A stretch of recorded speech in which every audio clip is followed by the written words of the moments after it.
When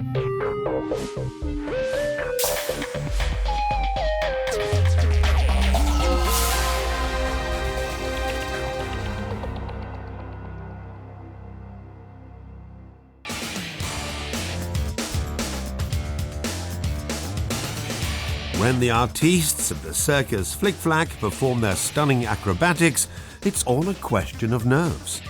Because without strong, well-functioning nerves, such perfect body control would be simply impossible.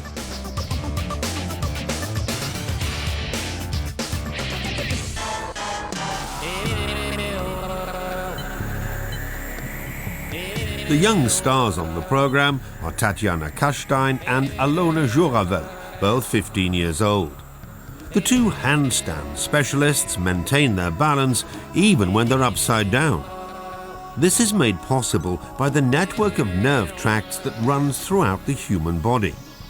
They transmit commands to the muscles, which move the trunk, the arms and the legs.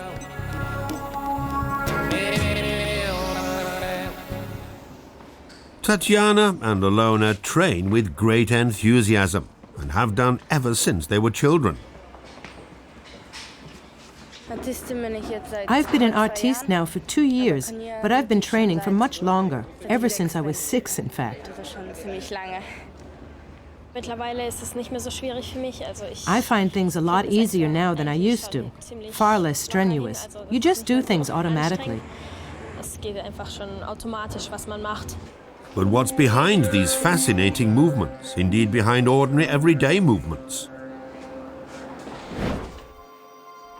Alona has come to the laboratory of the Vitronic company to act as a test person. Her body is being scanned with a laser scanner.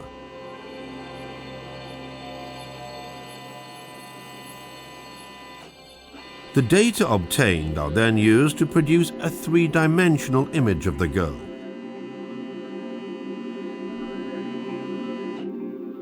A computer animation enables us to look inside the artiste's body. It shows the typical structure of the human nervous system.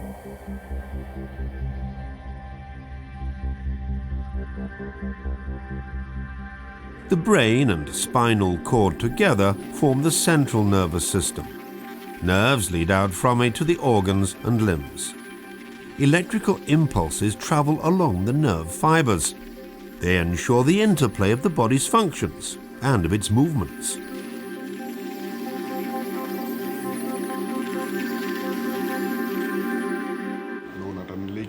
At Mannheim University Hospital, neurologist Johannes Binder is exciting those areas of the brain which control Alona's hand.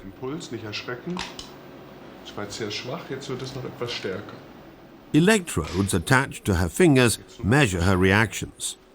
In this way, the doctor tests the conductive capability of her nerves. Everything is fine, as we see from the graphs, and from another test. A light tap on the patellar tendon fails to produce any reaction.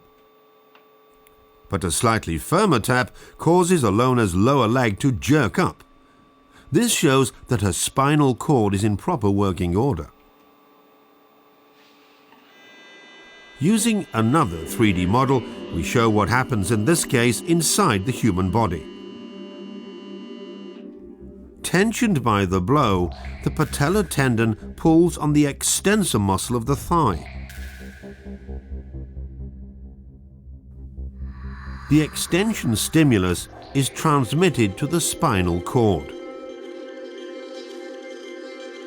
which reacts immediately to the alarm signal, sending nerve impulses to the flexor muscle below the knee and the extensor muscle above it. The upper muscle contracts, the lower one stretches. The muscles react to the stimulus without the brain being involved. The patellar reflex is a standard test.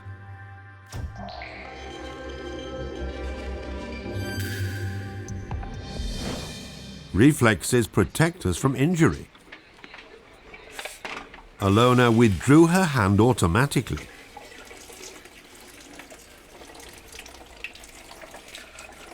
Reactions to stimuli can be observed in all living creatures. When a loner touches the trigger hairs inside a Venus flytrap, the lobes, as they're known, snap shut. Normally, this mechanism is used to catch insects. A snail's feelers also react to stimuli. They possess real nerve cells, although their structure is a little simpler than in humans, who belong to the vertebrates family. Even so, the basic structure of all nerve cells is already present in invertebrate creatures like the snail. Nerve cells have branched projections, rather like antennae, with which they receive signals. These projections are known as dendrites. The word comes from Greek and means tree-like. Information is passed on by a long, electrically conductive nerve fiber called an axon. The task of transmitting signals to the receiver is performed by presynaptic terminals, as they're known. They take their electrical message to its destination, which can include muscle cells. When a dendrite receives a stimulus that is powerful enough, a kind of chain reaction takes place. A succession of impulses travels along the axon to the presynaptic terminals. In this case, they excite a muscle.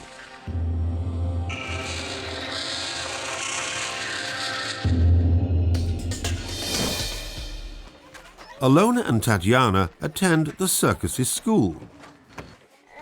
Every morning it's their grey matter that's trained. Today, teacher Monika Latsar wants to show the class how nerve cells function. And she's thought up something special.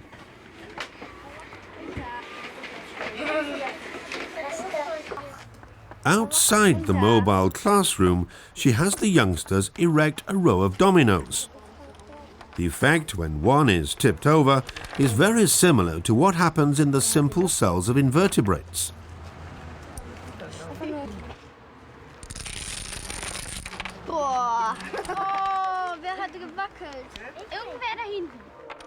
Once again, in slow motion.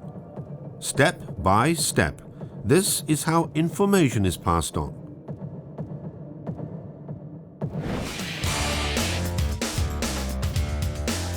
Acrobats perform their tricks at high speed to give the audience a real thrill. When Malte Knapp is on his wacky unicycle, he has to have lightning reactions. This involves nerve fibers of a more complex structure.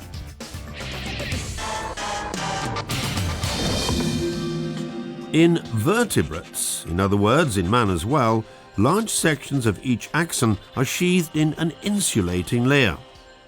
Located in between are non-insulated areas called the nodes of Ranvier. Jumping from one node to another, the nerve impulses reach their destination much faster than in the case of invertebrate creatures.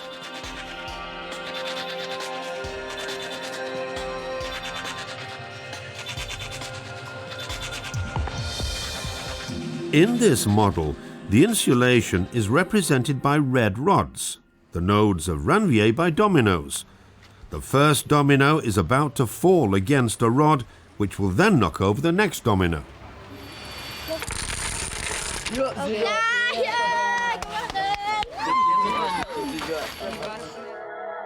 The race between the two nerve cells in slow motion. The vertebrate model at the front is distinctly faster than the model at the back, which represents invertebrate creatures.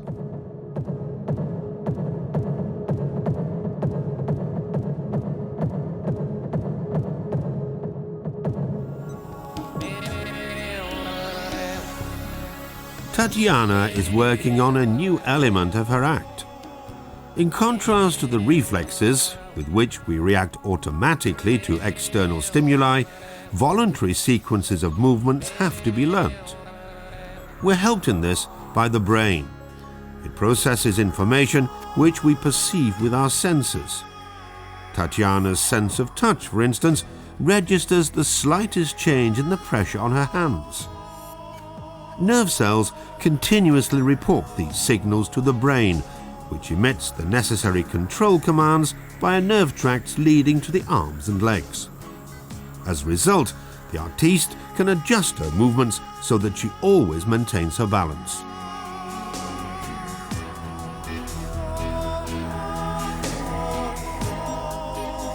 It will take weeks and weeks of practice before Tatiana can perform her new element to perfection.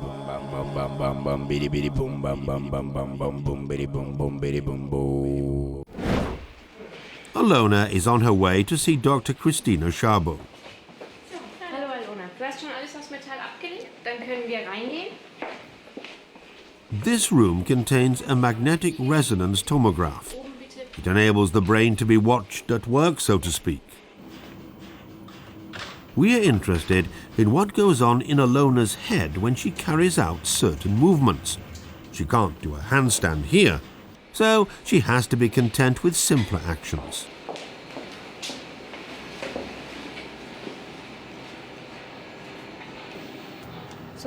Please open and clench your right fist. When this movement is performed, millions of cells in the brain are active. They're located in the area shown in orange. Now waggle your left foot, please. When Alona's brain gives the command, waggle left foot, nerve cells in another area become active.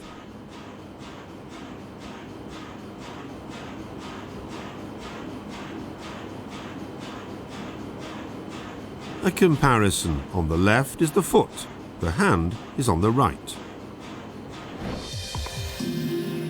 The brain consists of billions of nerve cells that have to communicate with one another. This communication takes place at special contact points known as synapses.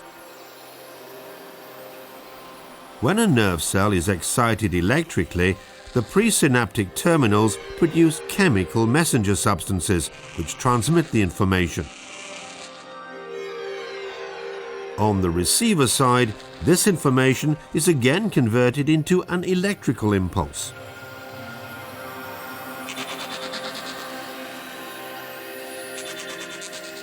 This impulse travels along the axon to the next presynaptic terminal.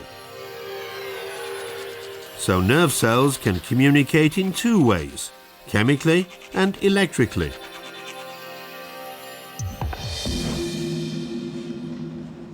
When Alona and Tatiana warm up before a performance, they're not just loosening their muscles. They're also recalling from memory the movement patterns they'll need for their appearance.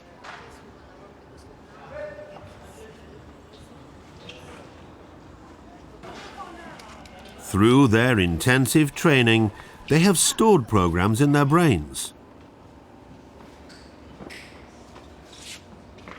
As a result, they no longer have to think about every detail in order later for the show to run smoothly.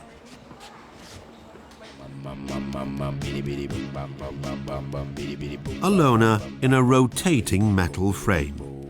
Handstand acrobatics of the highest level.